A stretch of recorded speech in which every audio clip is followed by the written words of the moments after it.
داستان شوک.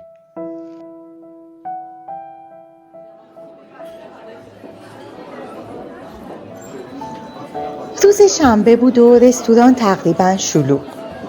ساعت حدوداً 12 ظهر یک خانم جوان با موهای قهوه‌ای بلند و پیراهن فیروزه‌ای با گل‌های ظریف طلایی وارد شد. اسمشو گفت. یک میز 2 نفره کنار پنجره رزرو کرده بود. بعد به طرف من اومد و گفت امروز تولد دوست پسرمه، میخوام سورپرایزش کنم. گفتم ما کیک تولد به عنوان سرویس داریم، هر زمان که مناسب بود به ما خبر بدین تا براتون بیاریم. چشمای بادومیش برقی زد و گفت مرسی، پس میشه خودتون بیارین و شعر تولد رو به زبان انگلیسی بخونی؟ گفتم بله حتما. تشکر کرد و رفت سر جاش نشست. آینه کوچیک ظریفی از کیفش در آورد و نگاهی به خودش کرد. وقتی از مرتب بودن خودش مطمئن شد، آروم به پشتی صندلیش تکیه داد و از پنجره به بیرون خیره شد. بعد از مدتی مردی جوان با کت‌شلوار بسیار شیک که معلوم بود مارک داره از اون طرف شیشه برای دختر دست تکون داد و با اشاره دختر به طرف در ورودی رستوران اومد. به محض نشستن لیوان آب رو یک نفس سر کشید و شروع کرد به حرف زدن. در شلوغی رستوران از صدای بلند و واکنش دختر میشد فهمید حرفای تعجب آوری زده. دخترک با چشمانی گرد شده به اون نگاه میکرد و لبشو میگزید. بعد از چند دقیقه مرد منو صدا زد و با لهجه ژاپنی به انگلیسی گفت چک پلیز.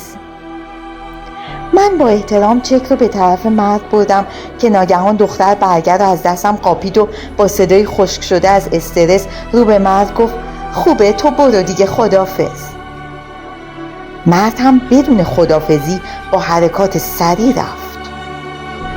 دختر با حفظ ظاهر لبخندی به من زد و گفت حساب من رو 1 نفره کنید و لطفاً برنامه کیک رو هم کنسل کنید.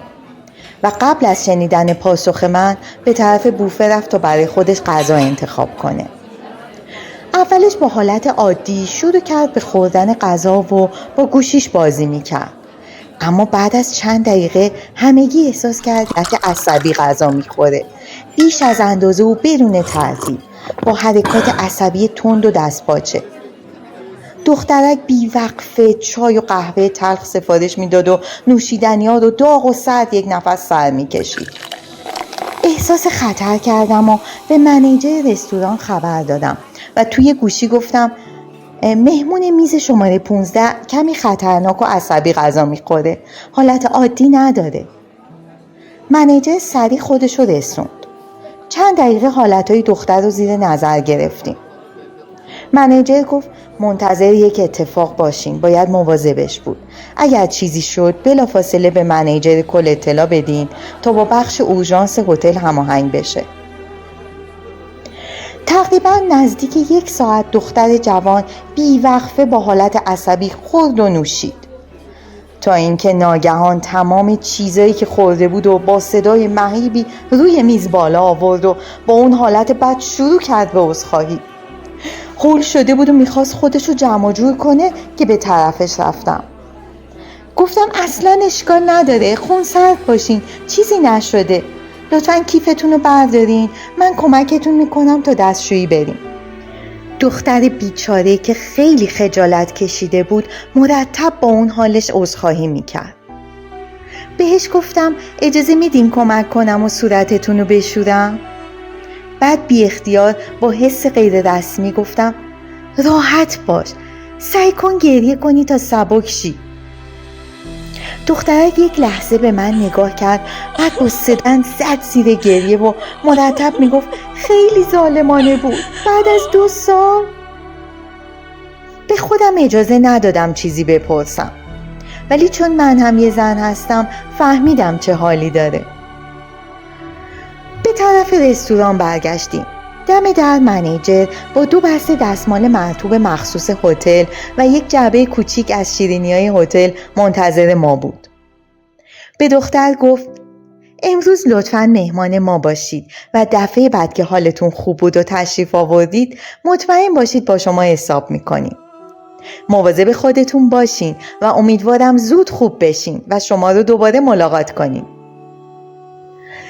دختر بین گریه‌هاش لبخندی زد و ضمن عذرخواهی تعظیم کرد و رفت. وقتی دختر جوان دور شد، منیجر گفت متوجه شدی چه اتفاقی افتاد؟